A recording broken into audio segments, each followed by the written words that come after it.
одоо яг ээлжийн багшаар ингэж ажиллах болсон бидний хувьд бол аюу давуу талтай байгаа. Ер нь бол цэцэрлэгт болон манай бүлгийн багш нарын ачаалал их байдаг.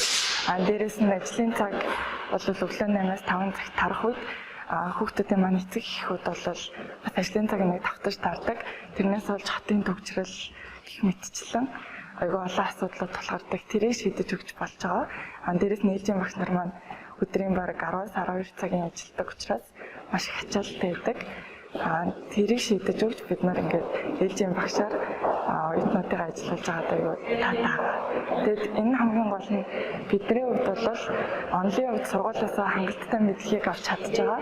Гэхдээ дадлагын хувьд бол хамгийн багтаа л 14-өөс 2 сарын хугацаанд авдаг учраас яг хангалттай сайн бас дадлага болж чадаагүй шууд ажлын байран дээр гарах болдог.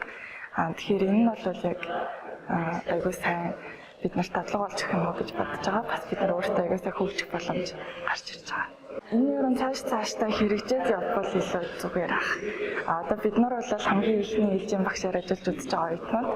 Тэгээ бид нар энэ туршлага дээрээс илүү бас хүмүүс мэдээлэл авч чадах байх та.